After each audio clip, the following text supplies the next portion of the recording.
On May 3rd, Saudi-led coalition entered Yemen. According to reports, about from 20 to 50 soldiers have landed in Yemen's strategic port of Aden for a reconnaissance mission, and more troops are coming. The deploying of Saudi-led forces seeks the goal to help forces loyal to US, Saudi proxy president Abdurrabbu Mansur Hadi. Lately, a spokesman from the Saudi-led coalition, Brigadier General Ahmed as-Siri, has denied the claims about ground operation in the port. There are no foreign forces in Aden, but the coalition continues to help fight against the Houthi militia, as-Siri said in a statement.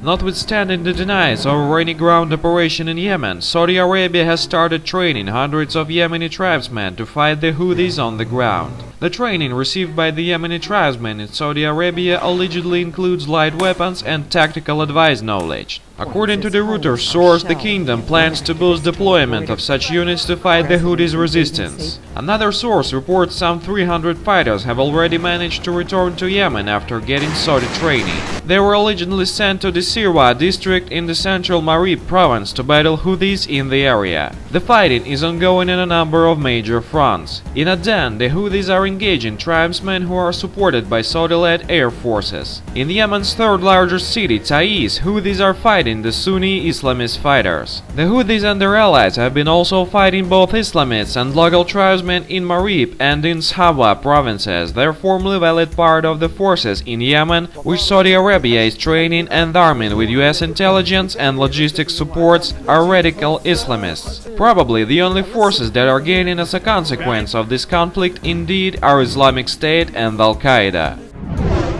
Senegal Foreign Minister Mankeur Ndiaye confirmed on Monday that the West African nation would be sending a detachment of 2,100 troops to Saudi Arabia as part of an international coalition cobbled together by the kingdom in its war effort in Yemen. The amazing fact that Senegal declared involvement in a war thousands of miles away from its borders, while dangerous West African terrorist group Boko Haram has declared allegiance to the Islamic State and has changed the name to Islamic State's West Africa Province, or ISWAP. Furthermore, Senegal force isn't engaged in interstate coalition which opposes ISWAP in the region. Human Rights Watch says it has credible evidence that the Saudi coalition has used cluster munitions supplied by the United States in its airstrikes against targets, include those close to cities and villages. In recent weeks, the US-backed coalition has used cluster bombs in Yemen's northern Saada Governorate, a region bordering Saudi Arabia which is historically controlled by the Houthis. Cluster munitions pose long-term dangers and are prohibited by a 2008 treaty adopted by 116 countries. The World Health Organization said recently that at least 944 Yemenis have been killed and nearly 3,500 injured since the start of airstrikes campaign in Yemen. Now we perceive the reason of these numbers.